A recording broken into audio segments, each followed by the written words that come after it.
ቫዝሊን የከንፈር ድርቀት ከመከላከል ባለፈ አጠቃቀሙን ካወቅሽበት ለውበትና ለጤና ዘርፍ አስገራሚ ጥቅም ያለው የቆዳ መከላከያ መሆኑን ታውቂያለሽ? በተጨማሪም አጠቃቀም ላይ ስህተት ከተሰራም ምን አይነት የቆዳ ጉዳት ሊያስከትል እንደሚችል እናያለን። እስከ መጨረሻው አብረሽን ቆይ። በመጀመሪያ ቫዝሊን ምንድን ነው?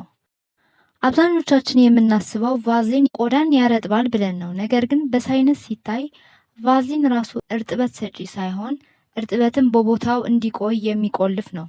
ይህ ማለት በቆዳችን ላይ ያለው የተፈጥሮ ውሃ እርጥበት እንዳይተን ቆልፎ ይይዘዋል።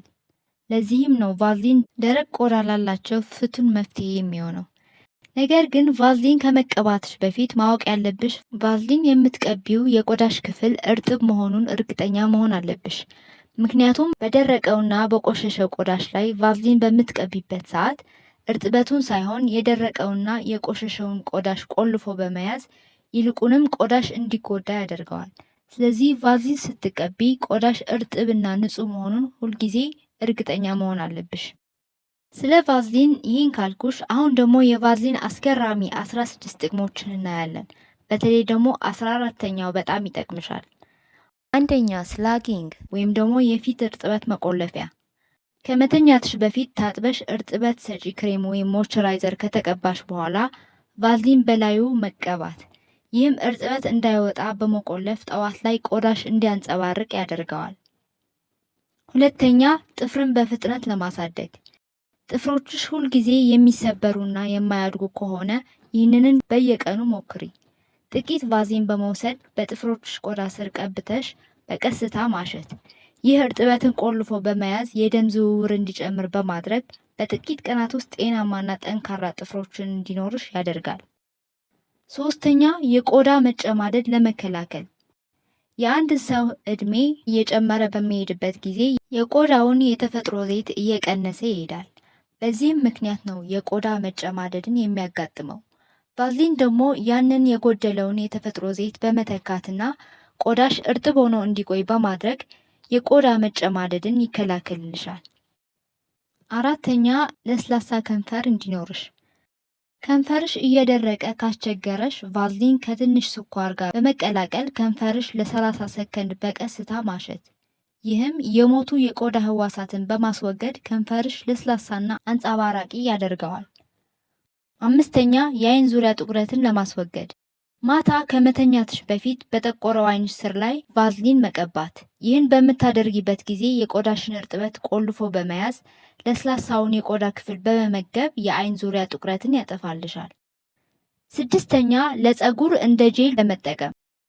የፊት ለፊት ፀጉርሽ እየተንጨባረረ ካስቸገረሽ ወይም ቤቢ ሄርሽን ለማስተካከል ከፈለግሽ ንጹህ የጥርስ ብሩሽ ላይ ጥቂት ቫዝሊን በማድረግ በፈለግሽው ስታይል ፀጉርሽ ማስተካከል ትችያለሽ። ይህም ኬሚካል ካለው ከጄል ይልቅ ፀጉርሽ ሳይጎዳ በተፈጥሯዊ መንገድ ለስላሳና የተስተካከለ ያደርገዋል። ሰባተኛ፣ ፎሮፎርን ለማጥፋት። ፎሮፎር የሚያስቸግርሽ ከሆነ ፀጉርሽ ከመታጠብሽ በፊት የራስ ቅልሽን ቫዝሊን በመቀባት በቀስታ ማሳጅ ማድረግ። ይህም የደረቀውን ቆዳሽ እርጥበት በመስጠት ፎሮፎር ቀስ በቀስ እንዲጠፋልሽ ያደርጋል። ነገር ግን ፀጉርሽ ስትታጠቢ ቆዳሽ በደንብ እስኪጸዳ መታጠብ ይኖርብሻል። ስምንተኛ፣ ቫዝሊንን እንደ ማስካራ መጠቀም። ማስካራሽ ካለቀ ቫዝሊን እንደ ማስካራ መጠቀም ትችያለሽ። ትንሽ ቫዝሊን በአይላሽ ከርለር ወይም የሽፋሽፍት ማጠፊያ ላይ በመቀባት ሽፋሽፍትሽን ማጠፍ ትችያለሽ። እንዲሁም ቅንድብሽን የሚያምር ቅርጽ ይዞ እንዲቆይ ያደርጋል። ዘጠነኛ፣ እንደ ሜክአፕ መሰረት ወይም ደግሞ ፕራይመር መጠቀም ትችያለሽ። ፋውንዴሽን ከማድረግሽ በፊት በደረቀው የፊት ክፍሎች ላይ ትንሽ ቫዝሊን መቀባት። ይህም ቆዳሽ ለስላሳ እንዲሆንና ሜክአፑን በቆዳሽ ላይ የሚያምር ሆኖ ለረጅም ሰዓት እንዲቆይልሽ ያደርጋል። አስረኛ፣ ሽቶ ረጅም ሰዓት እንዲቆይ። ቀኑን ሙሉ ጥሩ መዓዛ እንዲኖርሽ ሽቶ ከመቀባትሽ በፊት እጅሽ ላይ ወይም አንገትሽ ላይ ትንሽ ቫዝሊን መቀባት፣ ከዛም የምትወጂውን ሽቶ በላዩ ላይ መቀባት። 11ኛ፣ እጅን ለማለስለስ። እጅሽ በስራ ምክንያት ወይም በአየር ሁኔታ ምክንያት እየደረቀ ከሆነ ማታ ማታ እጅሽን በቫዝሊን በደንብ መቀባት እናም የላስቲክ ጓንት አድርገሽ መተኛት። ይህን ዘዴ የእጅሽ ቆዳ እርጥበቱን በመጠበቅ ጠዋት ላይ ለስላሳና የሚያምር እጅ እንዲኖርሽ ያደርጋል። 12ኛ የተሰነጣጠቀ ተረከዝን ለማከም ማታ ከመተኛትሽ በፊት ተረከዝሽ ላይ ቫዝሊን ቀብተሽ ካልሲ ማድረግ። ይህም እስከ ጠዋት እርጥበቱን በመጠበቅ እግርሽ ለስላሳ እንዲሆን ያደርጋል። 13ኛ የሚያምር የከንፈር ማለስለሻ ለማዘጋጀት የምትጠቀሚውን ሊፕስቲክ ከንፈርሽ ላይ የሚደርቅ ከሆነ ቫዝሊንን ከምትወጁ ሊፕስቲክ ጋር በማቀላቀል የራስሽ የሆነ የሚያብረቀርቅና ተፈጥሯዊ ቀለም የሚሰጥ የከንፈር ማለስለሻ ሊፕስቲክ ማዘጋጀት ትችላለሽ። 14ኛ መንታ ፀጉርን ለመከላከል ብዙ ጊዜ የፀጉራችን ጫፍ መንታ የሚሆነው የፀጉራችን ጫፍ ሲደርቅ ነው። የፀጉራችን ጫፍ ደግሞ ከቀጭን ቅባት ይልቅ ወፍራም ቅባት ወዙን ጠብቆ እንዲቆይ ያደርገዋል። ቫዝሊን ደግሞ ወፍራምና እርጥበትን የሚያስቆይ በመሆኑ የፀጉራችን ጫፍ በምንቀባው ሰዓት ለስላሳና ወዙ የጠበቀ ያደርገዋል።